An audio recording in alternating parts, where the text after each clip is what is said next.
esto. Hoy el doctor Bartolo García Molina, que ya es hijo, coautor, partícipe, que siempre apoya a este diálogo académico, vamos a conversar sobre el lenguaje inclusivo, algunas falacias, aberraciones y una visión crítica en torno al lenguaje. Algunos aspectos y variables importantes del tema.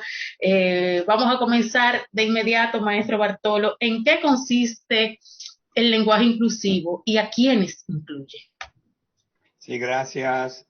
Buenas tardes a todos los dialogueros y dialogueras, como ya tiene acostumbrado decirles Ivette. Bueno, tal vez debamos comenzar para explicar un poquito por qué mantenemos el término de lenguaje. Algunos estarán pensando, bueno, pero el profesor está un poquito Negando eso sí. sí. Lo que sucede es que el lenguaje, cuando decimos lenguaje, incluimos cuatro instancias que hoy eh, conviven o están latentes ahí cuando decimos lenguaje, porque el lenguaje es sí esa facultad general, digamos esa sombrilla que abarca la lengua, siguiendo un grado de abstracción. El lenguaje es más abstracto que la lengua, pero después le sigue la lengua, el habla, el discurso. De manera que cuando decimos lenguaje, nos estamos refiriendo a cualquiera de las cuatro instancias a la cual remite. En este caso estaríamos hablando de una metonimia de el todo por una de sus partes. Cuando decimos lenguaje, por decir habla, estamos usando una metonimia del todo por una de sus partes, lo mismo con la lengua, con el habla, con el discurso. ¿Y por qué no hablar entonces de habla o de discurso? Porque este problema va más allá, o esta problemática, este tema va mucho más allá del habla, va mucho más allá del discurso, porque estamos hablando de representaciones o de estereotipos. Por eso prefiero mantener eso del lenguaje inclusivo, porque estamos refiriéndonos a cualquiera de las cuatro instancias y estamos remitiendo a las representaciones. El habla, si bien uno tiene que pensar cuando habla, pero el habla es un producto desde el punto de vista socialiano, lo mismo que el discurso. Pero cuando remitimos a las representaciones mentales, hay que hablar mínimo de la lengua, mínimo de la lengua. Entonces, vamos a mantener esa comodidad del lenguaje. Ahora, creo que la lucha por la visibilización de la mujer y de todo y de la feminidad en sentido general, yo diría que es una causa justa muy mal defendida porque a veces la defienden con clichés, con consignas ideológicas, a veces con extremismo, fundamentalismos absurdos, etcétera. Y eso hace que una causa justa pierda adherentes, incluso cree mucha confusión. Cuando salen con excentricidades, pues la gente se confunde y no se anima a defenderlo. Entonces, ¿a qué nos referimos en el caso mío cuando abogo por una visión inclusiva en el discurso y que implique un manejo considerado del lenguaje, a la inclusión de la especie humana? Por tanto, ese relajo de que, pues vamos a decir mona, mono, palo, pala, eso es una chapucería, una forma poco hasta seria de banalizar el problema. Porque ¿qué le importa a la mona si el mono piensa o no, si la toman en cuenta o se refieren? Eso no tiene ninguna trascendencia. O al perro, la perra. No se refiere, por tanto, esta visión de inclusión a otros elementos que no sea la especie humana. Y que tal vez eso de hablar de género a veces crea su confusión porque la gente cree que es el género gramatical nada más. Y el género gramatical es un efecto de algo más profundo, lo sabemos. Pero el género gramatical se podría demostrar que también tiene incidencia en las representaciones. Y yo todavía lo especifico más.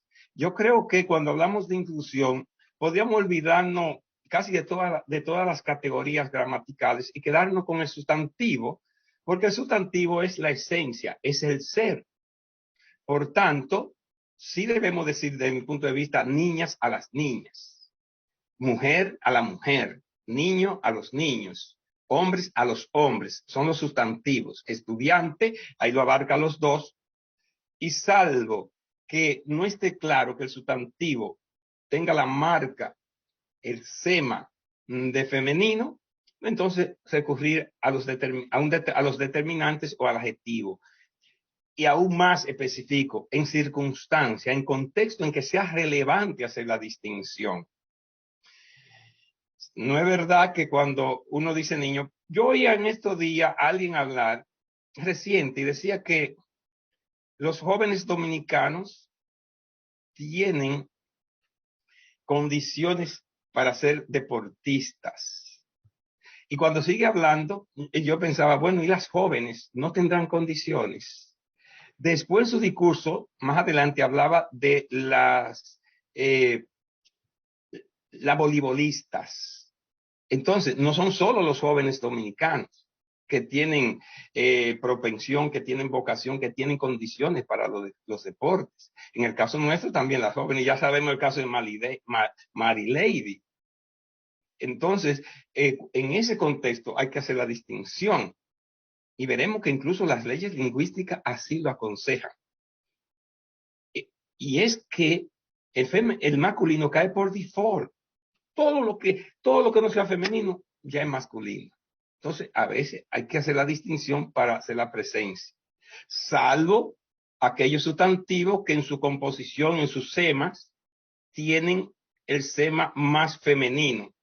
Por ejemplo, sabemos que todo, si es mujer o es hembra, que es sexo, o sea, el sexo femenino va a apelar ya por forma natural a lo femenino, pero lo demás, en los géneros por atribución, que hay que atribuírselo arbitrariamente, cada lengua lo atribuye, cae por default en los masculinos.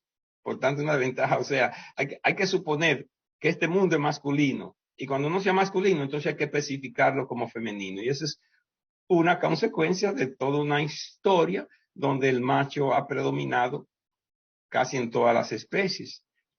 Pero como la que nos interesa, la especie humana, decimos que hay que visibilizar lo femenino para que tenga representación mental, para que haya, se le tome en cuenta. En 1706 por ahí, por error, en New Jersey, escribieron en la Gaceta que interpretaron que los hombres eran mujer y hombre, y por tanto hicieron la anotación, en vez de decir los hombres que tenían derecho a votar, dijeron las mujeres y los hombres. Y fue la primera vez que en Estados Unidos pudieron votar las mujeres, porque especificaron. Cuando se dieron cuenta, dijeron, pero hay una mala interpretación. No nos referíamos al hombre y a la mujer, nos referíamos a los hombres.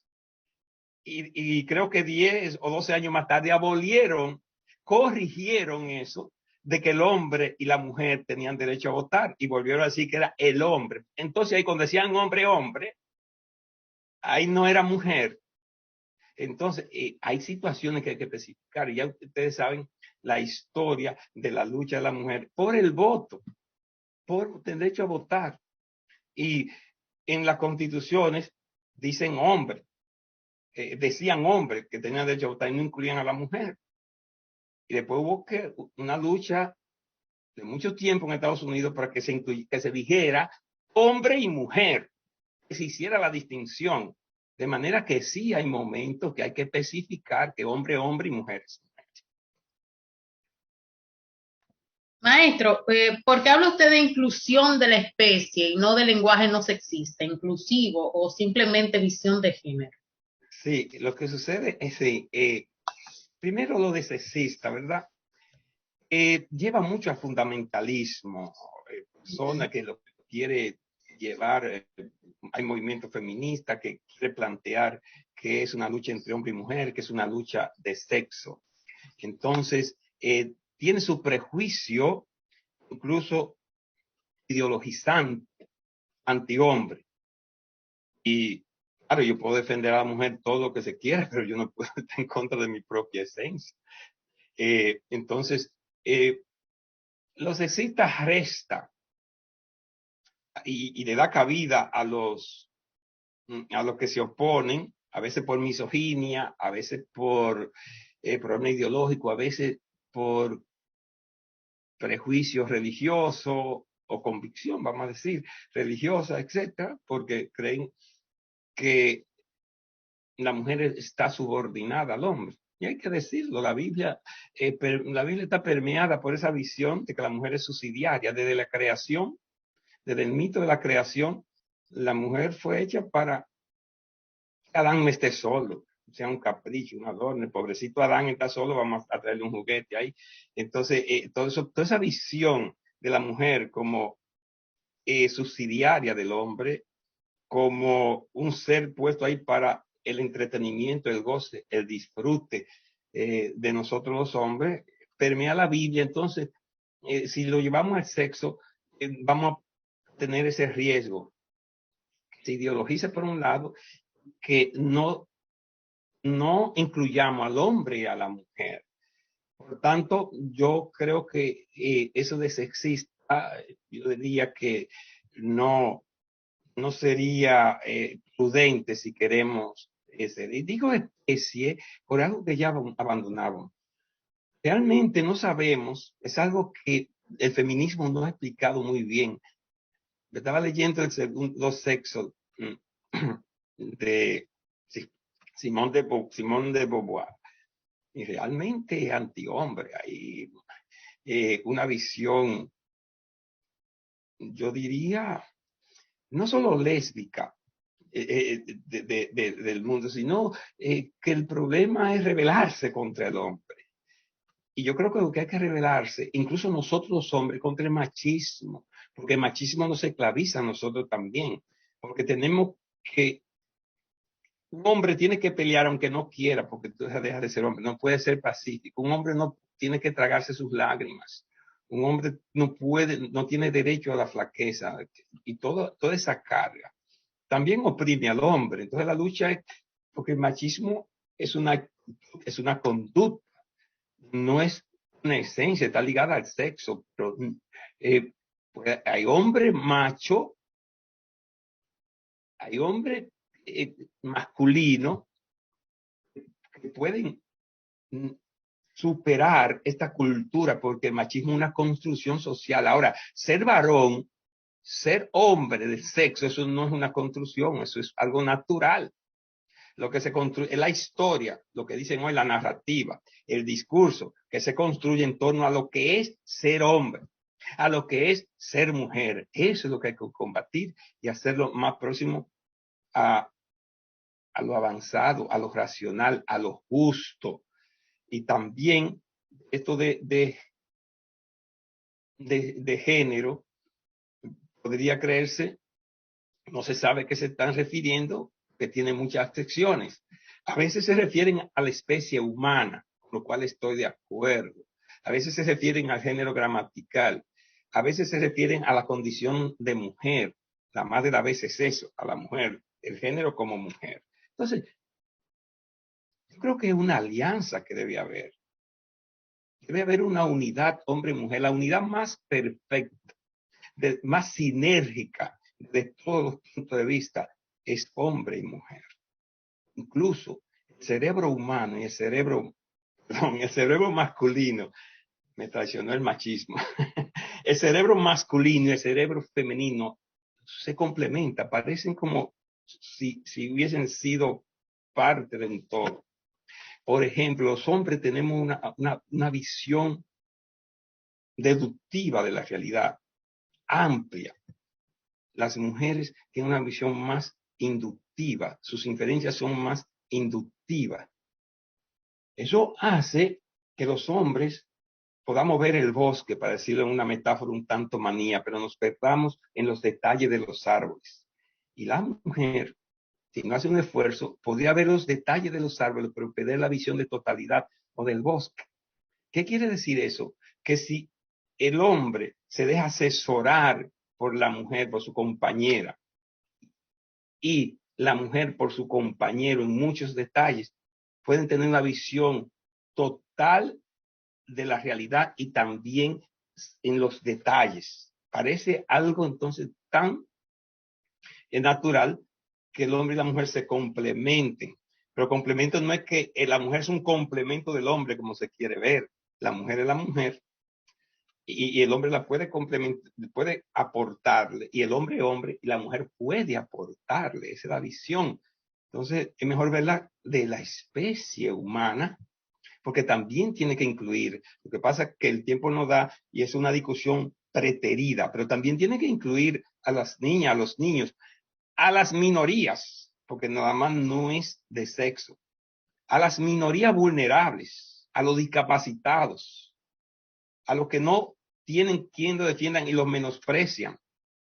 Por ejemplo, todavía aquí hay muchos lugares vedados para personas con discapacidades físicas porque quienes construían no lo tomaban en cuenta. ¿Quién va a tomar en cuenta un discapacitado, por ejemplo, con discapacidades motrices? A los no videntes, a los sordomudos, a las minorías inmigrantes, hasta los retardados mentales que haya que tomar en cuenta. Son seres humanos. Entonces, la visión de las especies es mucho más amplia que la lucha solo por la visibilización de lo femenino de la mujer. Pero obviamente nos vamos a concentrar aquí, vamos al centro, pero en nuestra visión de inclusión están todos los miembros de la especie humana. Una convicción de justicia de mi parte, un compromiso que tenemos muchas personas, defender lo que creemos justo. En definitiva, yo creo que la defensa de la visibilización de lo femenino en el discurso, en el habla, en la lengua, es una causa muy justa, porque también debe incluir a los otros miembros de la especie humana que necesitan también que se le tome en cuenta. Hay una canción que dice, no me llame extranjero, de Alberto Cortés, que es una palabra fría, es una palabra triste, que me sabe a lejanía, etc. ¿Sabes lo triste? Muchos países que tratan a los extranjeros, y no me refiero solo aquí, lo que hemos viajado sabemos lo que es sentirse extranjero, lo que es la exclusión, lo bien que nos sentiríamos que haya un discurso que reivindique nuestros derechos, ser tratados como seres humanos con dignidad y con justicia.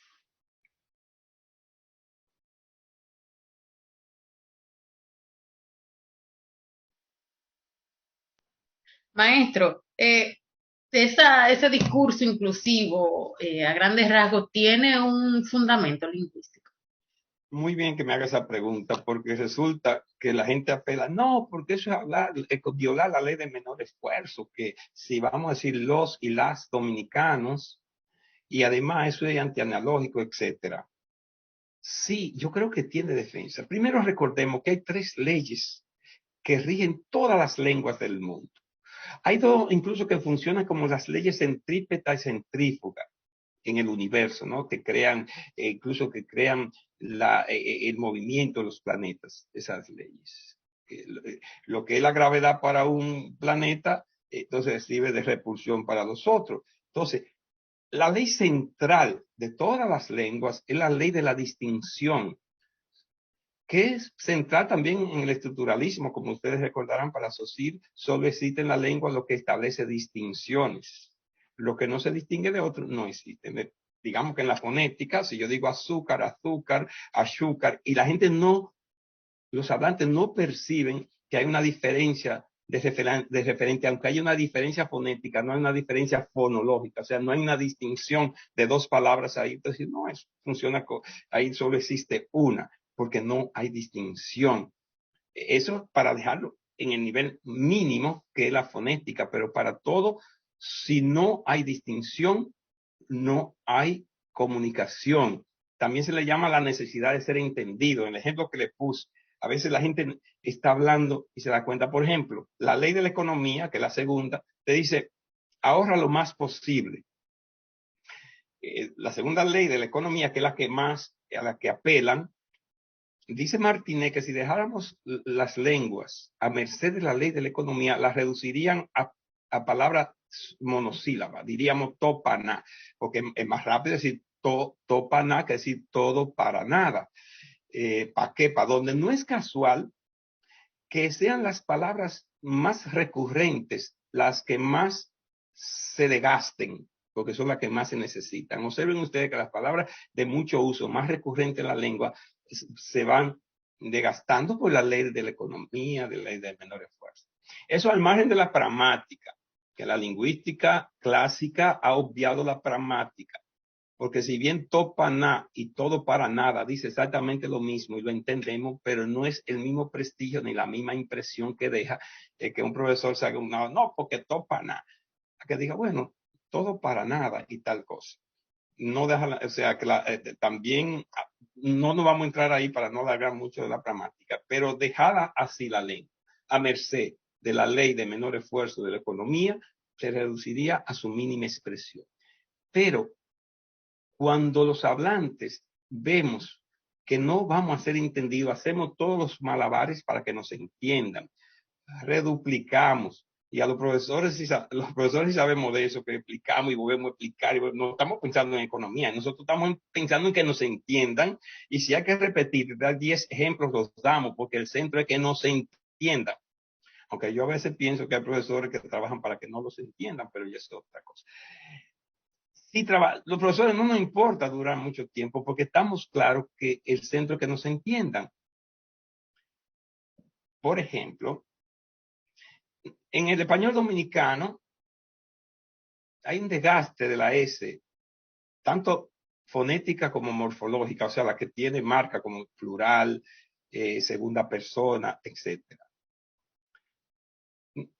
Estaba hablando, oyendo la semana pasada a un pastor evangélico. Él decía que nos quedamos en Santiago, o algo así, no quedamos en Santiago. Y él mismo se dio cuenta y dice, nos quedamos en Santiago. Se dio cuenta que en ese momento había que pronunciar, y era un pastor evangélico, ya tú sabes, y los amables dialogueros, lo que ha dicho Orlando Alba, que la norma culta dominicana, los cultos, o sea, y ve yo y todos ustedes, porque este es un público culto, pronunciamos en media el 67% de las S, los cultos.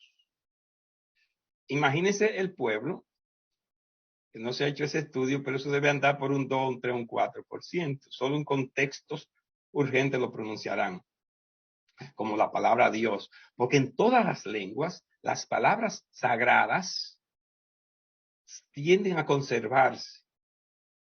La palabra espíritu se mantuvo así con ese espíritu hasta el siglo XVIII, me parece, porque se temía, se cree como que se profanan por ese fetichismo que hay entre significante y referente, que se cree que es lo mismo. Tanto así que hay gente que no dan su nombre porque creen que le van a hacer brujería, porque creen que hay esa relación tan estrecha, etc.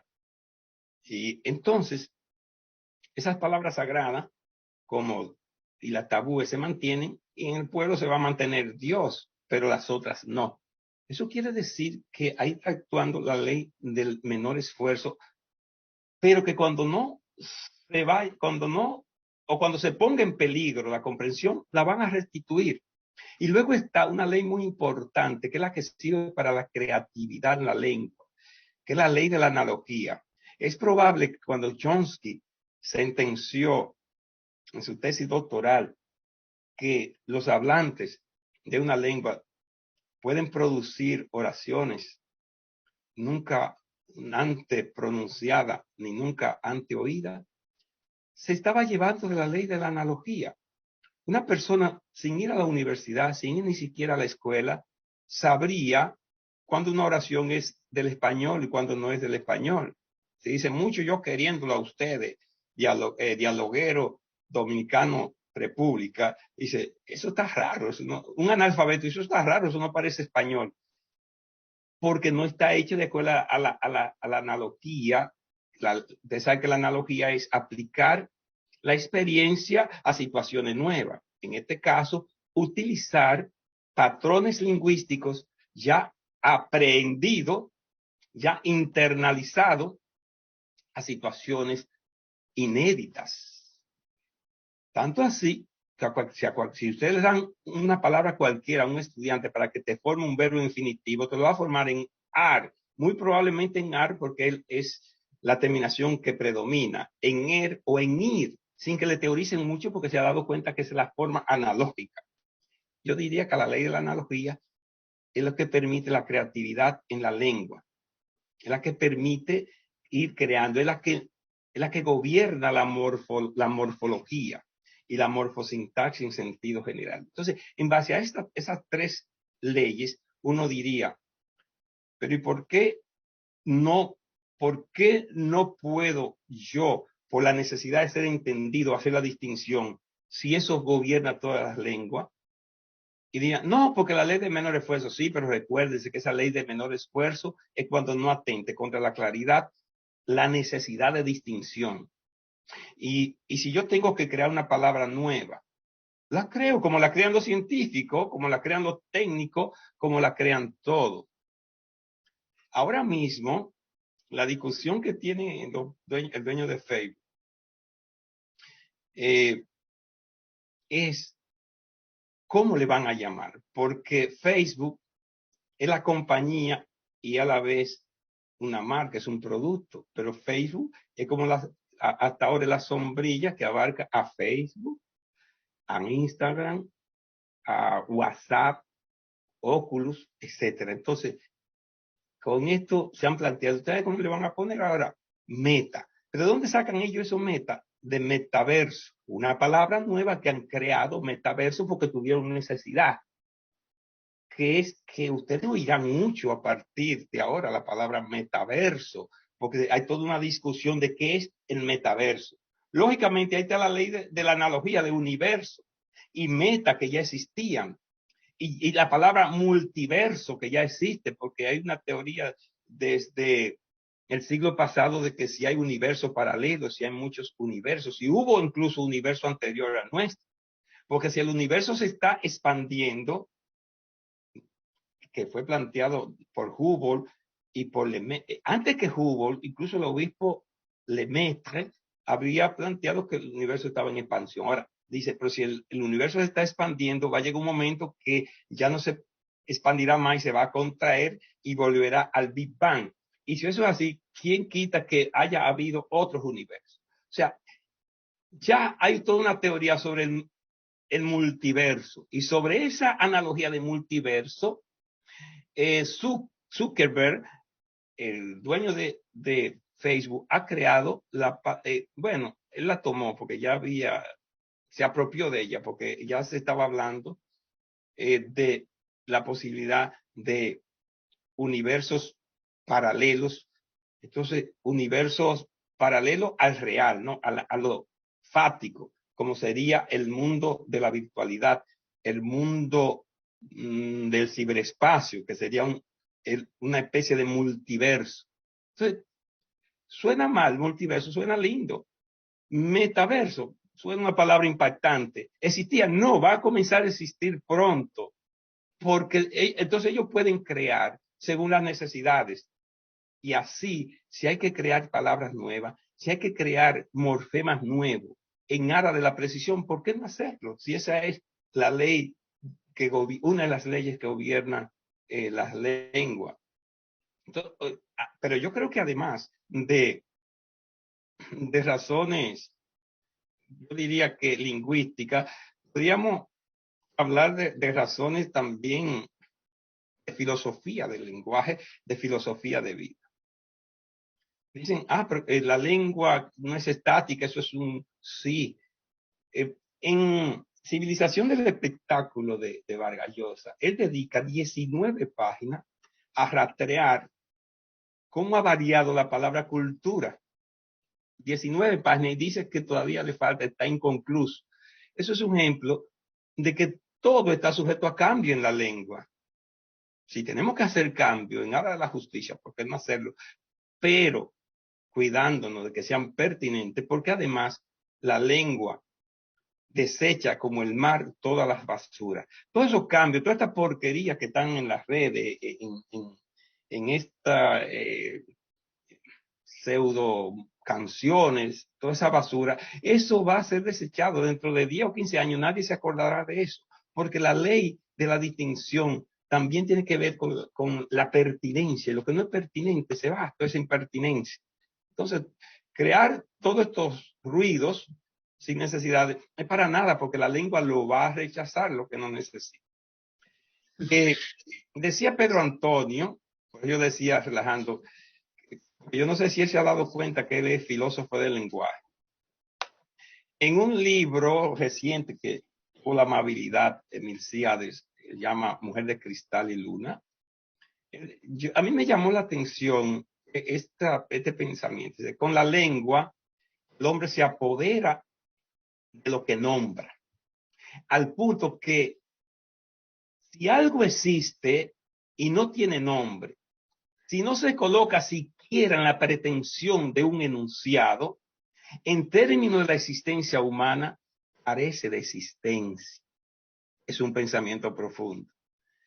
Y eso tiene mucha repercusión en lo que estamos diciendo. Si la mujer no existe en el discurso, si la mujer es algo ahí subsidiario, ¿cómo ustedes creen que va a estar en la representación mental de las personas? Como algo secundario, sin mucha importancia. Los machos dominicanos pueden determinar. Es que la lengua es un laboratorio de ideas. La lengua es mucho más todavía de lo que hemos dicho, que es un sistema de comunicación, sí es todo eso. Pero la lengua es el laboratorio donde se construyen las ideas.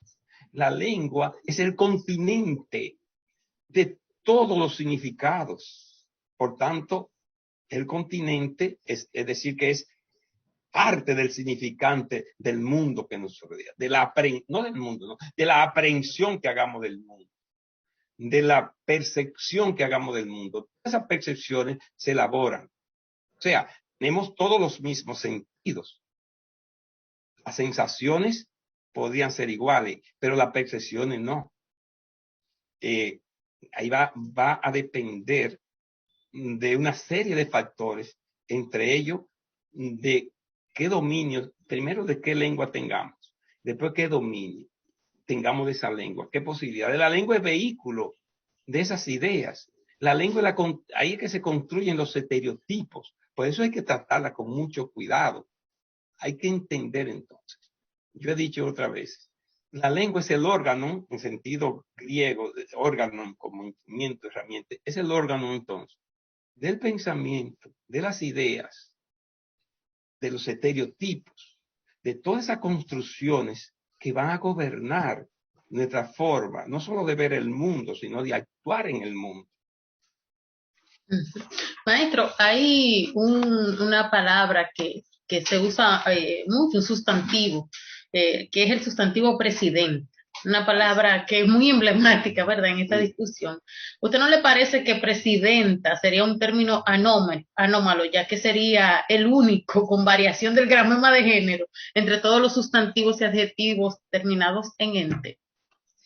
Sí, te agradezco que me hagas esa pregunta, porque como tú muy bien dices, es emblemática, porque todos cogen esa, y la cogen porque es una palabra que representa el poder. Pero noten ustedes que ninguno gritan cuando dicen sirvienta. Entonces, ahí no hay problema.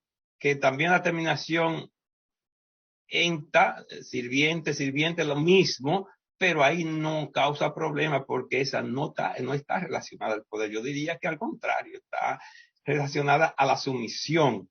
Entonces, yo defiendo presidenta y quisiera explicar un poco.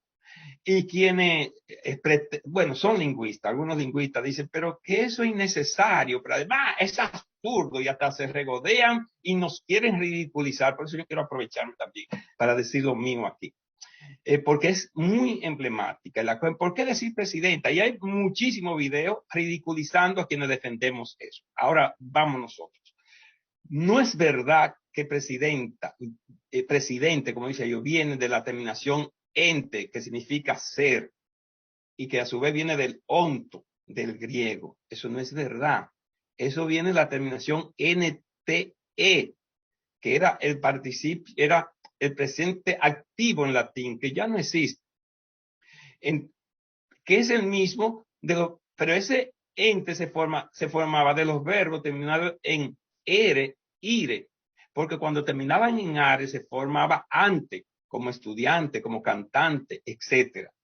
De manera que no es verdad que presidente la formación ente, del sustantivo ente, y el lexema del verbo presidir, sino que es el participativo, sí es el presente activo, pero ese nt no era el ente. De hecho, ese nt o ese gramema de presente activo presidió, no procedió del ente, al revés.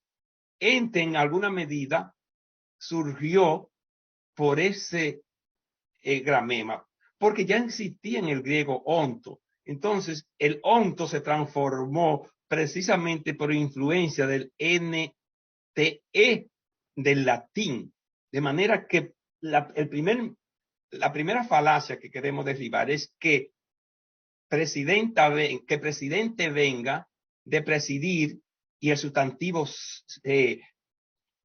ente, sino es un gramema. Y ellos dicen, no, porque presidente es la persona, ellos dicen, presidente es el ente, el ser, la persona que preside. Sí, eso es verdad, pero porque lo tenía activo. Y nada más hay que coger entonces las palabras, las otras que no son ente, la terminación ante. Y yo hago esta anécdota porque yo le estoy diciendo a los estudiantes de maestría en una medio incómodo porque no se prepararon para discutir. Yo decía, pero es que ustedes no tienen conciencia de lo que es un estudiante de maestría. Tienen que venir ya preparados, tienen que leer, tienen que estudiar. Antes de venir aquí, y levanto la mano así mismo, profesor, la misma palabra lo dice, estudiantes, estudiar antes. Y yo dije, mira, exactamente es así, pero es falso, pero me gusta, porque entre estudiar etimológicamente, desde el punto de vista de la historia de la lengua, es falso, aunque es verdad, el estudiante es una persona que debe estudiar antes, pero no es una simple coincidencia, porque estudiante es lo mismo que presidente en intervención en. Entonces, derribado, aclarado esto a todos esos pontífices de la lengua que están diciendo que es innecesario porque viene de ente y el lexema, que quede claro que no, que eso es un gramema NTE, no es que ente no estuvo antes. Ente se reforzó por el onto del inglés y esa terminación. Segundo, dirían, bueno, pero si es ente, como tú muy bien dices, resulta anómalo, porque ¿dónde vamos a encajar? Pero resulta que no, que hay un campo léxico, hay un paradigma que podríamos llamar pensar que el paradigma son esas palabras justamente que forman un subsistema en la lengua, que se asocian, que se organizan. Que los paradigmas pueden ser por el contenido, por el sentido, por la morfología, incluso por la fonética. Digamos que si ustedes oyeron la palabra templanza y oyen otra terminada en ansa, la van a asociar y es probable que formen un archivo con la palabra terminada en ansa. O que oigan la palabra multiverso de ahorita, universo, que oigan la palabra metaverso y la asocien porque tienen un lexema en común. Eso formaría un paradigma morfológico. Pero el más común, y es el que Saussure, que fue el que propuso esa categoría de paradigma, es el semántico y son organizaciones mentales de campos semánticos y subcampos. Entonces, ¿en qué subcampo especializado caería la palabra presidenta? Dentro de los sustantivos de poder. Caería dentro de infanta, que ya existe, desde el licenciado Vidriera, Estaba repasando un día pasado el licenciado en audiolibros, que yo defiendo los audiolibros, y no solamente decía infanta, estudianta. La palabra estudianta está en licenciado Ligier. Entonces, porque existió y fue perdiendo necesidad. Entonces, cayendo en tu pregunta muy pertinente, ¿qué campo léxico formaría? Yo diría, formaría el campo léxico semántico, el paradigma semántico de la palabra de poder, que como muy bien tú decías, es una palabra emblemática porque refleja el poder. Lo que pasa es que por mucho tiempo se creyó, y ustedes pueden buscar texto, que la mujer no tenía capacidad ni para la ciencia, ni para gobernar, ni para testificar. No es casual que la palabra testigo tenga que ver con los testículos del hombre, porque había que ponerse la mano sobre los testículos. Una mujer no tenía condiciones para ser testiga. Por eso, por mucho tiempo, no era necesario ponerle la distinción testiga. Pero tampoco ministra existía, ni síndica. Eso decían que era género común. Entonces, ya tenemos un paradigma que sería presidenta, que sería sargenta, lo registra la Real Academia, que sería ministra. Yo diría, bueno, pero no con ente anta. Bueno, pongamos infanta. Lo importante no es morfológico, en este caso es semántico, que también son campos, son formas de organización, de manera que la anomalía, y se iría agregando otro según se tenga necesidad. Si hay casos extremos, que yo en otra pregunta decía que no era necesario, ¿para qué decir, si no es necesario decir estudianta, incluso ojalá que aparecieran más sustantivos con la terminación ente que nos permitieran? Lo que pasa es que como presidenta es emblemática, hay que marcarla, porque no es justo que haya presidentas y presidentes y digan, señores presidentes, estando las presidentas ahí. Ahora, si están dispuestos a decir las y los presidentes, me podría transar, aunque soy fiel defensor que se mantenga la palabra presidenta, que ya hay mujeres presidentas en el mundo. Antes de Indira Gandhi y Indira Gandhi en la India y Meyer en Israel, ni siquiera se mencionaba la palabra ministra. Se comenzó la discusión, o sea, estamos hablando de 40 años que yo recuerde atrás, si se iba a decir ministra, porque comenzaron a dudar, ahí vino la necesidad de distinguir, dudar si se decía ministro o ministra. La academia dijo, no, eso es ministro. Pero la gente siguió diciendo ministra, hasta que ya tenemos ministro. Lo mismo que cuando surgieron la primera síndica, eso sonaba feísimo, porque otro argumento, que eso suena feo. Síndica, suena feo porque uno percibe la realidad ya con un esquema mental. Si estuviéramos acostumbrados a decir síndica, lo que sonaría feo, raro, es síndico. Porque es la costumbre, el patrón fonológico que tenemos para percibir los sonidos. Como suena raro enfermero. Exactamente, y gracias. Suena raro, pero mira, entonces enfermero, porque los hombres lo predisponen a estudiar, gracias, por ejemplo, medicina. Bueno, enfermeras son medicina, perdónme el prejuicio, a ser médico. Bueno, y las enfermeras son médicas también. A ser los jefes del área de medicina, sencillamente para eso. Porque nuestro prejuicio nos lleva tanto que creemos que una enfermera no es una médica. Y que sus auxiliares y la predisponen para eso. Si se hiciera una encuesta, y probablemente la haya, probablemente es casi seguro que se comprobaría que un altísimo porcentaje de las médicas y los médicos, de quienes trabajan, para usar un término abarcador, en el área de medicina, de apoyo, sean mujeres, porque es que la predisponen por todo este discurso, esta concepción de que la mujer es un ser subsidiario del varón. Y una manera de ir rompiendo paradigmas, que no suene raro, que se acostumbre a acariciar la idea de que la mujer puede dirigir, que la mujer puede tener roles trascendentes en esta sociedad. es dándole presencia en el discurso, en el habla, Hoy, como diría Isaías Alfonseca Cordones, Celso Isaías.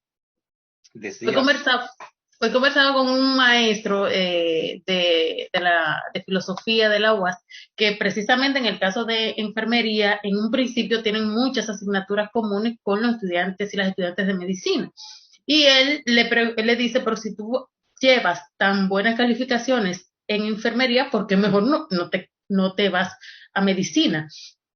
Y ella se graduó de medicina y le dijo en su discurso, le tocó decir el discurso, dijo que gracias a él, porque ella nunca se había planteado ser médica, porque era enfermera lo que ella tenía. O sea, la lengua la estaba a ella ya incluso predisponiendo y no planteándose otra posibilidad de existencia fuera del servicio y de la auxiliaridad hacia lo masculino. Maestro, hay muchos reclamos ¿verdad?, de cambios morfosintácticos, autodenominados no binarios. ¿Cuál es su postura frente a esto? esos son, sí, de las situaciones aberrantes que quiero ser respetuoso, déjame cuidar mucho las palabras, porque de eso se trata. Déjeme aclarar que aberrante en la teoría lingüística no es despectivo. Aberrante es lo opuesto precisamente a lo analógico. Hablamos de terminaciones aberrantes. Si yo digo machipaquintich, dirían, bueno, pero es una palabra aberrante en español porque no está hecha de acuerdo a la analogía. Entonces, aberrante, cuando hable de aberrante, entienda lo que no encaja dentro de las leyes lingüísticas. Y no es que no se haga cambio, yo estoy de acuerdo con los cambios que no sean aberrantes. O sea, presidenta no es aberrante porque tenemos una terminal morfema A para femenino. Y tenemos otras palabras, como le dije, infanta, ministra, jueza, alcaldesa, ingeniera, arquitecta, que ya todavía aportado, diputada, senadora, etcétera. Daría un poquito sola en el paradigma morfológico, pero tenemos un paradigma semántico que encaja perfectamente. Y dentro de lo morfológico se irán incorporando otra terminación, otra distinción, según sea necesaria. Entonces, en cuanto a eso de no binario, además de que encaja algo, yo no domino muy bien, y la verdad que no me interesa mucho, yo le dejo eso a los médicos, eso del sexo. Pero hay algo. ¿Qué es lo que están diciendo? Porque sería bueno oírlo a ellos, y lo he oído, que no se sienten representados por ninguno de los géneros. O sea, yo no soy un no binario, perdón, supuestamente no se siente ni macho ni hembra. Bien, yo creo, pero sí, ¿qué tal si yo me sintiera que soy un caballo? Se me meta una jodida enfermedad que diga, no, yo soy un caballo, o que yo soy Hitler, o que yo soy un gallo y comience a cantar como un gallo. Entonces yo voy a decir, no, hay que crearme ahí una posición para que recojan que yo canto como un gallo. La lengua no está para esas excepciones. La lengua no está, eso no va a ser necesario, eso va a caer dentro de la basura que le decía ahorita, que le va a echar. Eso de que de ella, niña, es un invento sin ninguna base lingüística. Y eso entonces contamina la lucha justa por la visión de inclusión. Pero yo digo, no incluye ni lo aberrante, ni lo innecesario, lo que está fuera de la especie. Entonces, incluso los hermafroditas se definen en algún momento de su vida, con lo cual yo siento un profundo respeto. Y cuando me voy a dirigir a ellos, cuando en el aula se presenta eso, digo, no hay razón para hacerle más difícil la carga. Yo recuerdo que cuando era estudiante universitario, una de mis compañeras, en una clase de Pedro Mir, vino el tema, hablaba de una sobrina de ella que era hermafrodita, pero se creyó que la ilusión de los padres que fuera varón. Y comenzaron a vestirlo como varón, a vestir a esa persona, vamos a llamarlo así. de varón, juego de varón, juego de pelota. Cuando se desarrolló más el órgano femenino y los órganos. Le crecieron la mamaria, bueno, se desarrolló pero su figura también, a pesar de que hacía ejercicio, era de hembra, su gusto de hembra, su voz de hembra. Entonces, tuvieron que mudarse de esa zona para que no se burlaran, que ya estaban acostumbrados a verlo con hombres. Eso es inhumano. Hay que darle todo el apoyo. Usted se siente, usted biológicamente hembra, aunque tenga ahí un órgano atrofiado, etc. Hay que darle su apoyo y todo, pero eso se está incluyendo dentro del género de un sexo primero, porque esos binarios no binarios se refieren más al sexo que al género gramatical. Entonces nosotros decimos, yo desde el punto de vista lingüístico, bueno, inclúyase en un sexo. Si usted inventa un tercer sexo que exista, que la ciencia, no usted, no, que la ciencia defina un tercer sexo, no solo para el español, sino en el mundo, que no le gustan ni los hombres ni las mujeres, sino la burra y los burros. Bueno, y no hay una enfermedad que se llame zoofilia, porque probablemente la encuentre, no, pero eso usted lo con zoofílico. Pues ya, no hay que necesitar, usted se define como zoofílico. Por tanto, eso no tiene razón. Que usted lo que le gusta es brechar, ya, eso es guayerismo. La ciencia le va a buscar la lengua, lo que fuere, le busca los términos. Por tanto, eso es descabellado. Eso de lo no binario es un invento que le hace mucho daño a la causa justa de inclusión de lo femenino. Insisto, nuestra lucha justa es de respeto social a la dignidad. No estoy de acuerdo que se burlen del tono despectivo, esa es su lucha. Sí están sujetos a la crítica de las inconductas, de las excentricidades, de herir el pudor público, no importa, sea hombre, sea mujer, sea homosexual, heterosexual, no tienen derecho a herir el pudor público, a estar exhibiendo y tal cosa. Que de hecho no creo que sean más los homosexuales. Si ustedes buscan toda esa llamada música urbana que está ahí, es pornografía que quiere hacer público. Yo no tengo, ni siquiera tengo problema con la pornografía, pero como el que quiera darse sus harturas de pornografía, que se la dé, pero que se la dé en su casa, se la dé en los moteles, se la dé donde dé su gana. No voy a decir maldita gana, no, su gana. Pero cuando la pornografía se hace pública, está hiriendo el pudor público. Y no es que seamos santurrones ni mojigatos, que me guste o no me guste, eso es intrascendente. Ahora, que me la quieran enrostrar, hacer público lo íntimo, ahí es que está el problema de la pornografía. Ahí es que está el problema de esta música soez, obscena, pornográfica, que la quieren hacer público. Y ahí es que está el problema mío con algunos no binarios, que algunos, no son todos, que se quieren, tienen el derecho de herir el pudor público, pero su excentricidad yo se la perdono, su necesidad de ser notado se lo perdono, su lucha se la respeto, aunque la combato, no es necesario porque daña a otra, y apelo a la comprensión. Dichoso, aventurado lo que como nosotros tenemos una sexualidad sana, tenemos una identidad, somos acogidos, porque yo siento mucha solidaridad incluso por los homosexuales. Los homosexuales honorables, que viven su sexualidad, no necesariamente reprimidos, pero que la viven con respeto a su pareja, con apego, eso hay que respetarlo. Que usted no sea homosexual, eso no es problema suyo. ¿Qué daño le hace con que sea homosexual? Mientras no le haga daño a otro, que viva su pareja. Miren, hay que ser un loco para elegir ser homosexual en una sociedad donde te menosprecia, siendo tan cómodo ser heterosexual, donde te aplauden tal cosa y encuentra pareja fácil, te puede exhibir, puede disfrutar. Hay que ser loco, hay que tener un problema en la mente. Piense en eso porque usted va a atacarlo más de ese punto de vista. Pero volviendo a lo importante que de tu pregunta, esa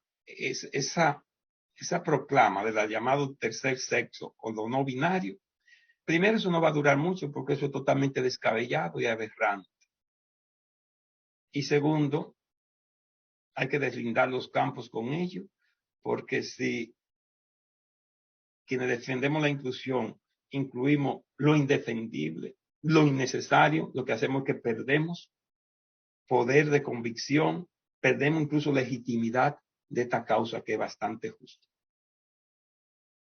Gracias, maestro. Maestro, pero ¿no sería contraproducente reducir al uso del lenguaje la lucha por la reivindicación de los derechos de la mujer? Ciertamente, esa es una crítica que se nos hace. Lo que sucede es que por algún lado hay que comenzar.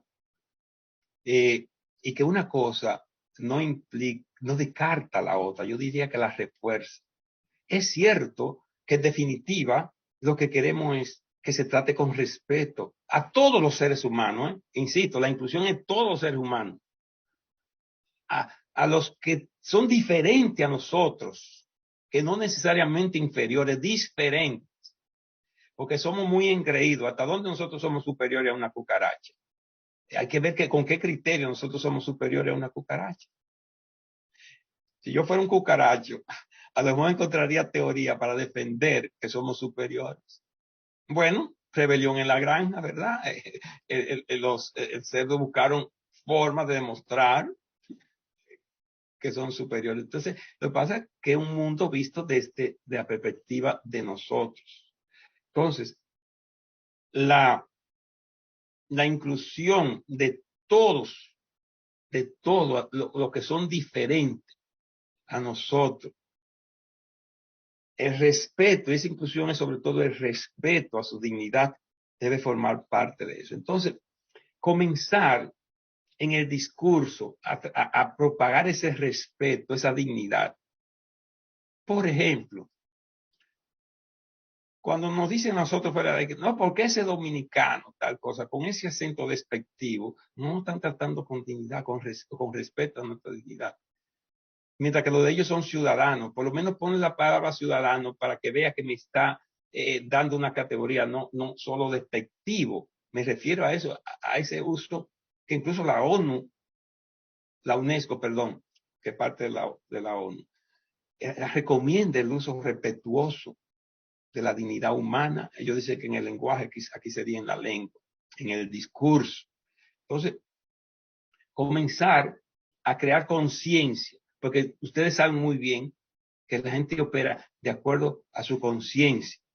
Si nosotros creemos, y ahí vuelvo, porque ahorita reivindiqué la filosofía del lenguaje y la cita de Pedro Antonio, porque las representaciones que se construyen con el lenguaje son que gobiernan nuestra conducta en la vida.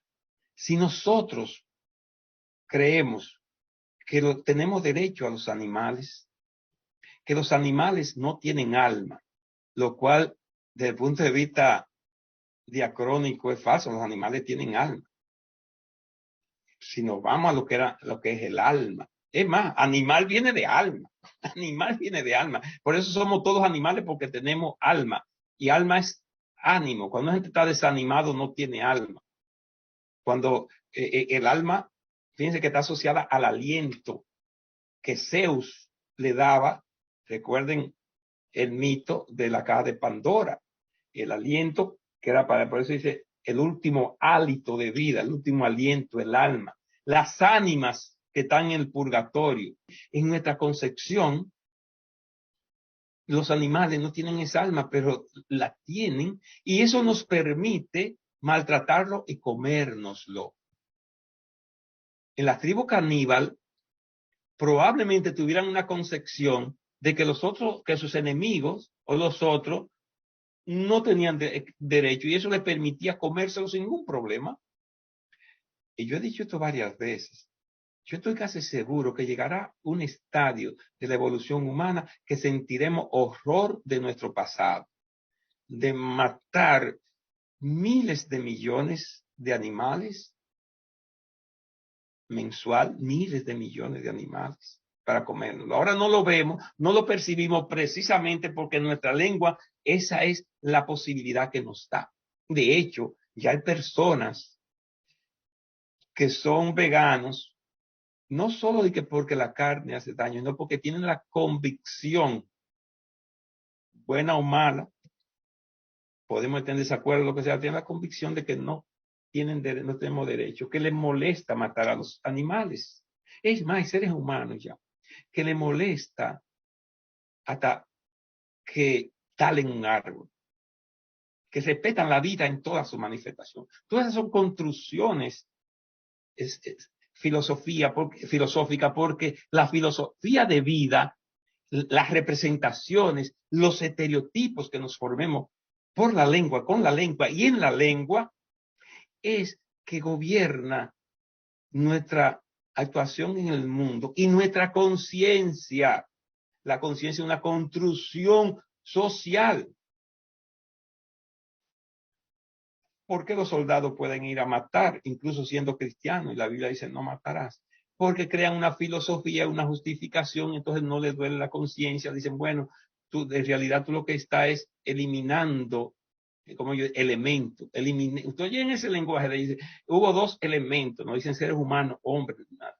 O enemigos o elementos que lo eliminaron, etcétera. No desaparece la palabra matar, desaparece la palabra ser humano y hay toda una construcción, la filosofía militar, que hace que no sientan horror. Y asimismo, todo eso, todas esas representaciones, por eso yo defiendo que, especialmente como maestro y tu auditorio, yo creo que mayoritariamente maestro, defendemos la construcción de estereotipos que nos llevan a una conducta justa, racional. Y por eso hay que trabajar eso. Mientras luchamos también, que por supuesto que sí, es que cuando se tenga esa conciencia también es más fácil luchar, por ejemplo, que las mujeres tengan derecho a salarios iguales por trabajos iguales, que las mujeres tengan derecho a ser respetadas en sus trabajos, que las soldados no tengan que acostarse con los jefes para que la asciendan, o las mujeres policías, etcétera, que no tengan, que la secretaria no tengan que depender de su jefe, o sea, de complacerlo, etcétera. Claro que eso hay que denunciarlo, pero si no tenemos conciencia, primero hay que tener conciencia de que el jefe no tiene derecho a acosar a la secretaria. Tener conciencia, y la mujer en primer plano, porque la mujer es la primera alienada. En los años 70 usaban mucho la palabra alienación. Y alienante, eso alienante, alienación. ¿Sabe por qué?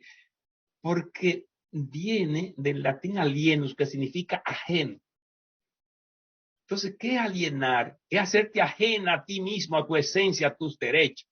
Fíjense que enajenación y alienación es lo mismo, y tienen exactamente la misma raíz. ¿Y qué es un enajenado mental? Es una persona que renunció a la racionalidad, a la cordura. Renunció, no, la perdió. A veces se renuncia, porque yo creo que quienes comienzan a consumir droga, etcétera, están renunciando también a la racionalidad, se enajenan. Entonces, todo ese proceso de enajenación o alienación que se hace en el discurso lleva a que las mujeres acepten complacientes situaciones denigrantes, situaciones indignantes, situaciones inaceptables. Entonces hay que construir ese discurso alternativo al machismo, al engreimiento, a la injusticia, un discurso alternativo que ayude a crear conciencia en primer plano a las mujeres, porque quienes crean a los hombres machos son las mismas mujeres, que en la misma casa comienzan, hay dos varones y una hembrita. La hembrita tiene que fregar y hasta llevarle los platos del varón, tiene que hacerle todo, le van creando porque están convencidas que eso es lo correcto, y toda esa conducta se reproduce. Entonces yo creo que creando esa conciencia, cambiando esos estereotipos, cambiando esa percepción, va a incidir en la práctica. Y claro, está combatiendo en la práctica cuando podamos. Pero nuestra herramienta para combatir con conciencia la práctica es crear representaciones justas, es crear representaciones coherentes. Es lo más interesante. Exacto, para poder entonces actuar con paso firme y con una dirección bien definida. Maestro, quedamos que vemos figuras de mucha autoridad y lingüistas, bueno, llamémosle consagrados, que tienen una postura de que el lenguaje no es sexista y mencionan ejemplos que son femeninos, sustantivos femeninos y que aplican a ambos géneros, decíamos poeta, víctima, astronauta, periodista. Cuéntenos un poco sobre esta particularidad y sobre esa postura de estos colegas suyos. Yo creo que un acto de honestidad de tu parte, recoger los argumentos de las voces disidentes. Bueno, aunque corrijo, el disidente soy yo, de las voces hegemónicas, porque realmente el discurso hegemónico es el que condena la inclusión de la mujer, comenzando con la Real Academia. La voz disidente es la mía y la de quienes puedan pensar como yo. Si vamos a estar claros, sería una arrogancia mía decir que ellos son los disidentes. El disidente soy yo en mi discurso. Todo están a una. Me sorprende de algunos, bueno, no voy a decir colegas, porque tal vez sería yo muy presuntuoso. Son gente de mucho renombre que no puedan entender esto, aunque la ideología permea tanto el pensamiento que obnubilan muchas veces. Yo creo que se obnubilan por ciertos esquemas, porque desde el punto de vista lingüístico, como que es tan fácil comprender. Vamos, y ciertamente, sí, yo he visto esos videos, cogen la palabra poeta, pero noten ustedes que a un poeta en su semas, la definición es masculino. Tiene entonces que crear, yo diría que es un argumento en contra de ello, porque fíjense que tenemos entonces que crear un morfema para especificar lo femenino y decir poetisa. Sería una muestra más de que de esa visión de machista que permea la lengua. Y me voy a referir tal vez debí comenzar por ahí, pero me voy a referir a lo de cesista o no cesista. Pero vamos a desmontarle primero estas palabras que a cualquiera, porque te tengo que confesar o confesarle a ustedes que yo cuando oía eso también me creó cierta perturbación. Pensé que me habían falsado en parte mis argumentos, pero cuando lo analizo, lo que hago es que los refuerzo, porque digo, vamos a ver poeta. Y resulta que poeta, por default, se le atribuye el masculino, y entonces hay que construir el morfema isa para decir poetisa. Astronauta es una mala fe porque nauta, ustedes saben que de navegar. El ciber, de todos los espacios, lo primero era en navegar en el mar, después por analogía se pasó al aire. Entonces, en este caso, astronauta es el que navega, pero nauta es un morfema, como decir la terminación ista de periodista. Vamos a llevárnoslo los dos. Pero fíjense si cuando hay vocación de favorecer la masculinidad, se hace hasta lo aberrante, que la palabra modisto es totalmente anómalo, sola, para diferenciarlo de modista. Es como, yo recuerdo que oía alguna gente decir, cuando me daba hasta gracia, las comadres de mi mamá, cuando decían, es un sinvergüenza, haciendo haciendo el esfuerzo por diferenciar el sinvergüenza, que era la envidia, y la sinvergüenza y el sinvergüenza. Entonces, ista con S y terminada en A es un morfema que indica profesión para ambos. Sin embargo, para modisto tuvieron que crear uno porque la modista era más modesta. Existía la costurera, la modista, entonces que está por arriba, no podía poner un hombre de modista. Crearon los modistos. Entonces, ahí no es analógico. Eso es totalmente... Y si se quedó, se quedó. Si hay que construirlo, si fuera necesario, muy bien, que se quede. Ahora, ¿por qué criticar entonces presidenta? ¿Y por qué criticar a... Y solo está esa terminación isto para indicar profesión en la lengua española. La única para indicar profesión. Entonces, nauta es un lexema. Por tanto, es de mala fe. No creo que sea de ignorancia. Yo creo que ahí juzgaría por mala fe.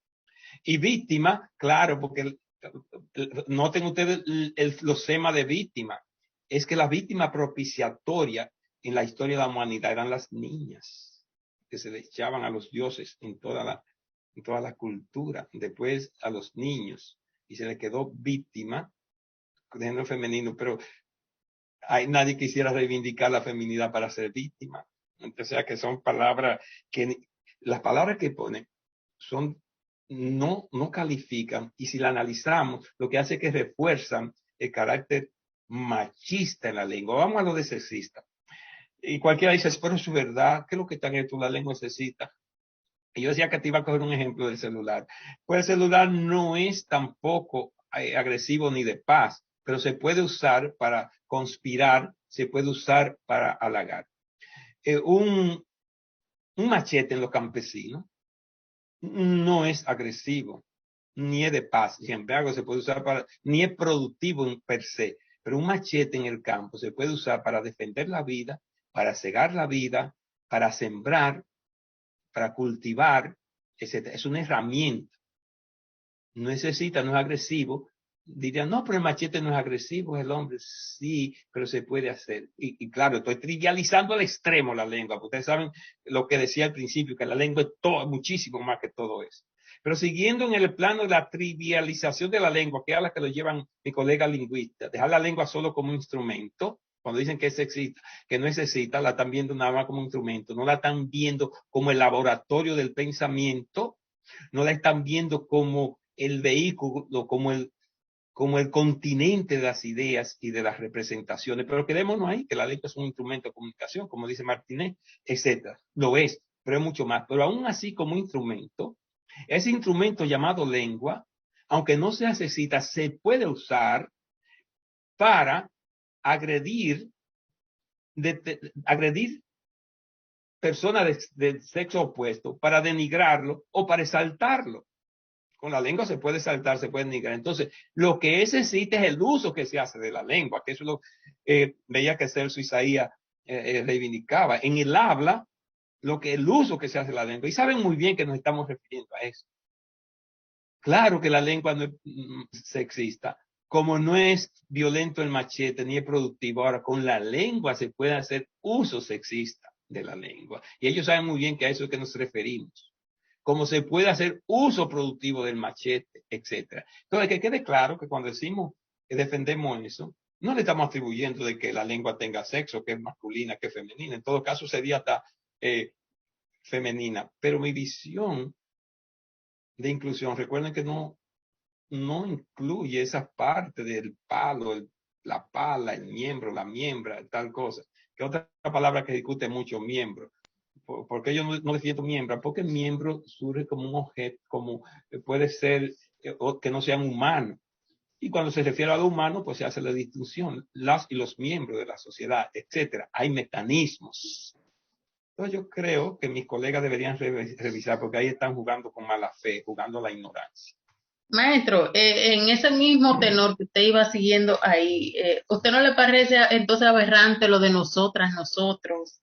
Y Sí, en vez del el famoso neutro que es masculino, sí, coincide, mire qué casualidad, miembra en vez de miembro, también. sí, yo creo que sí, son de los usos aberrantes que le hacen daño a la causa. Por ejemplo, yo con mis colegas, sí, porque una no sabe tal cosa, una tal cosa. Señores, eso es un neutro. El uno es un neutro que tiene incluso la idea de colectividad. Cuando uno dice, y que tienen otra lengua, otras marcas, en inglés, it, en francés, there is, etcétera. En español, dice lo bueno, lo malo. Fíjate que uno dice lo productivo, como si se refiere a la producción, tiene una idea de colectividad. La neutralidad está precisamente en el número y en el género. Es neutro en cuanto a género y número, pero aún así da una idea de colectividad. Entonces, es totalmente ocioso, totalmente necio e innecesario decir una no sabe, una tal cosa, porque ahí no está. Cuando es uno, se está refiriendo ahí ni siquiera al varón o a la hembra, etc. Entonces, eso hay que eliminarlo, porque no lleva a ninguna parte, hace forzado el discurso para nada y es totalmente antianalógico. El nosotros es, además de antianalógico, aberrante. porque ¿qué nosotros? El que habla, más los varones a qué se refiere. Nosotras, una hembra que habla, más otras hembras. Entonces, si digo nosotros y nosotras, yo me estoy incluyendo como varón y como hembra. O sea, soy casi hermafrodita. Porque como nosotros, ustedes los varones que me escuchan, y yo, y nosotras, ahora me afeminé, yo que soy hembra y las hembras que me están escuchando. Eso es totalmente aberrante, eso hay que quitarlo. Sin embargo, sí es legítimo, y me lo han dicho en los cursos que yo, ¿y cómo hacemos? Por ejemplo, yo estoy hablando de los maestros, nosotros, maestras y maestros, y hago entonces una perífrasis, ¿a quién incluyes en nosotros? Maestras y maestros, eh, estudiantes, y hago una especie de aposición o forma declarativa, dirían en morfosintaxis, ¿verdad? Que eso es posible. Yo creo que cuando sea necesario, sí aclarar a quién incluye ese nosotros. El arroba es totalmente descabellado, analógico. Y a veces hasta un paréntesis, profesor, as, entre paréntesis.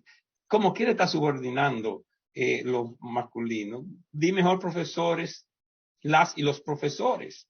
Sí que, porque lo puede usar incluyéndolo. Y bueno, ya tú mismo te sabes que contesté lo de miembro. O sea, que esas formas aberrantes, innecesarias, hay que ubicarlas. Y esa ha sido una labor tanto de los, sobre todo de los sociolingüistas, ubicar cuando es innecesario. Se podría hacer un evento, yo fuera dirigente feminista, convocaría a lingüistas, sociolingüistas, etnolingüistas, filósofos de la ciencia, a que discutamos las formas aberrantes, las formas necesarias, las formas innecesarias y las estrategias para incluir lo justo y lo necesario en el discurso permanente, para permear el discurso hegemónico que impugna esta causa por múltiples factores. Ahí hay de todo.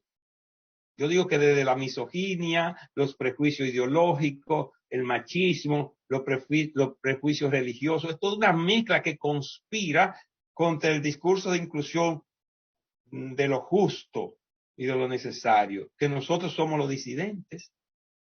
Yo no temo esto porque tampoco yo tomo esta posición de que para que me aplaudan, tampoco tomo esta posición para brillar, tampoco tomo esta posición para buscar que me den nada. Por lo menos está tranquilo conmigo y agradezco este espacio por eso, de decir lo que pienso después de haberlo razonado mucho.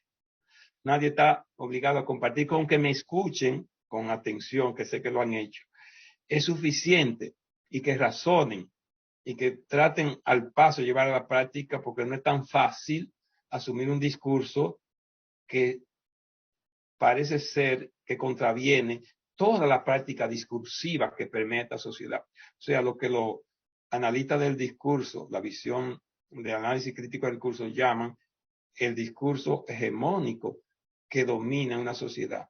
Es difícil oponerse a ello, pero hay que tener el coraje, hay que tener la dignidad, hay que tener la decencia, hay que tener la honestidad, hay que tener ese respeto a uno mismo para enfrentar el discurso que haya que enfrentar. Maestro, estamos hablando de, sí, una pregunta que cabe aquí ya para que finalicemos esta intervención suya que ha generado, pues, también muchas más preguntas, ¿no? Y eso es lo importante, que en un diálogo, en una conversación y en una discusión se generen más preguntas. Los cambios lingüísticos, maestro, son solamente inmanentes a la lengua o pueden producirse de manera externa, se puede presionar para que haya cambio lingüístico. Usted mencionaba el metaverso, por ejemplo. Exactamente, sí, se ha dicho como, no, porque no se puede incidir en la lengua de fuera, la lengua sigue su propio curso. Sí, aparentemente sí, y Saussure, ustedes saben que ya al final de su que su libro habla de que la lengua hay que estudiarla desde dentro, desde sí misma y en sí misma, o sea, lo que llaman el carácter inmanente. Pero si nos llevábamos de eso, no existiría la sociolingüística, porque precisamente la sociolingüística para estudiar la relación de la lengua y la sociedad, de cómo incide la lengua en la sociedad en la lengua, los cambios que se dan, los cambios por influencia de la sociedad. O sea, habría que borrar la sociolingüística, etcétera. Entonces, sí se puede, y eso es lo que hacen, porque entonces la Real Academia debería quitarse del medio, porque la Real Academia lo que hace es imponer precisamente desde fuera los patrones que ellos creen correctos. Según la Real Academia, entonces la gente no podría decir la pajuila, tendría que decir el pajuil hembra.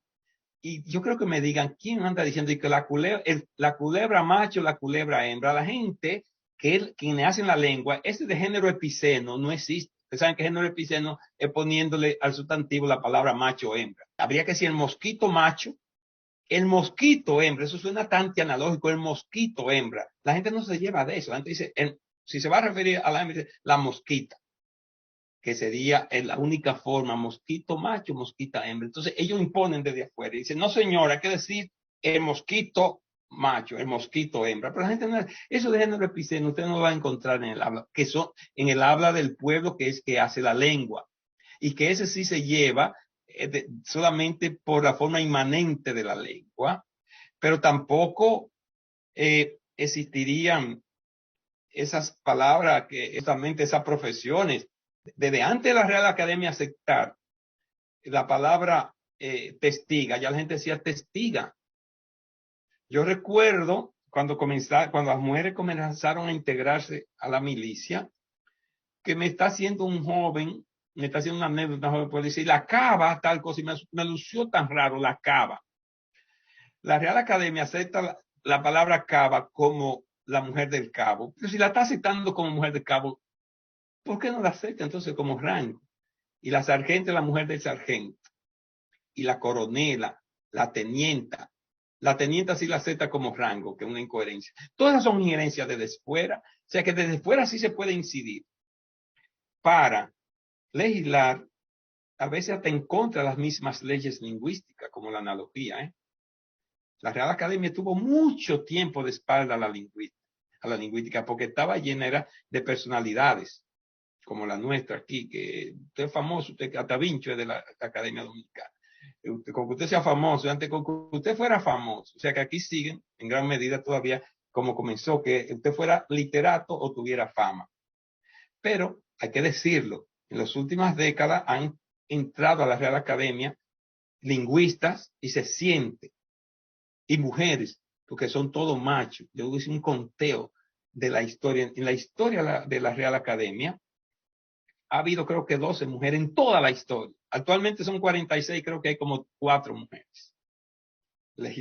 Hombres legislando para hombres desde fuera, incidiendo en la lengua, a veces sin ningún sesgo ideológico, a veces por capricho, a veces oponiéndose a los cambios. Decía Sarmiento que los gramáticos de la academia son como los senados, como los congresos reaccionarios, que lo que viven haciendo leyes para oponerse al pueblo. Y lo veía como retardatario. Ustedes recuerdan una famosa disputa entre Bello y Sarmiento. Bello con los puristas y esas cosas, y Sarmiento decía que no hacerle caso, que el pueblo era libre de construir. O sea, hay una injerencia. Realmente los más injerencistas son los que tienen ese discurso hegemónico. Pero si nos vamos a la historia de la lengua, para darle un poco de nivel a esto académico, ¿recuerdan ustedes a Alfonso el Sabio? Yo he dicho que merece mucho ese nombre. Alfonso X o Alfonso el Sabio. Alfonso el Sabio, en el siglo XIII, 1262 por ahí, él sabía que iban a expulsar a los moros, los judíos y los árabes, y sabía que el castellano de entonces era muy pobre respecto al griego, respecto al árabe, respecto incluso al hebreo. Era una lengua de obrero. Y la lengua responde a la idiosincrasia de los pueblos o de los hablantes, las comunidades. Era un pueblo de agricultores de allá, del norte, la Cantabria, que estaba en expansión y muy heterogéneo. Y él creó una escuela de traductores. Y él mismo creó su manualito. Primer paso, vaciar el contenido. Segundo paso, depurar. Y él intervenía y creó palabras nuevas. Introdujo de esas lenguas palabras nuevas. Amplió la sintaxis, porque la oración eran la simple y la compuesta eran tipo de coordinada, especialmente yuxtapuesta. Después de Alfonso el Sabio, la lengua castellana, hoy español, expandió su vocabulario, su sintaxis, su morfología, producto de esa inteligente intervención de Alfonso el Sabio, que fue no solo escritor, no solo literato, un gran lingüista para mí. Previó eso y el castellano pudo soportar la expulsión de las lenguas de cultura, que era la que hablaban los sacerdotes, los reyes, que hablaba la clase dominante, porque el castellano era lengua del pueblo, era una lengua de pobre, pero que incluso él, como rey, impuso que los documentos se hicieran en castellano y preparó a la lengua castellana desde fuera para que se pusiera a la altura de las circunstancias, de manera que eso es un mito más que no se puede inferir, no se puede interferir, que solo es inmanente. Lo que se debería es sí intervenir de acuerdo a las leyes lingüísticas y de acuerdo a la filosofía del lenguaje y sobre todo con propósitos justos, con propósitos loables, como es que si hay que hacer cambio en la morfología de la lengua, acorde con las leyes lingüísticas, para favorecer la inclusión de las minorías vulnerables, de las minorías, o no las minorías, de los distintos. Bueno, los distintos siempre son minoritarios, pero esos son distintos. Pero vamos a hablar el término de lo distinto y de los débiles y de la mujer. ¿Por qué no hacerlo? Si eso va a beneficiar a la humanidad. En conclusión, sí se interviene desde fuera la lengua, y la historia de la lengua lo dice, y la Real Academia es el mejor ejemplo porque vive interviniendo, vive creando leyes, bueno, leyes no, reglas, no solamente ortográficas, porque ellos tienen una posición muy definida en contra del discurso de inclusión.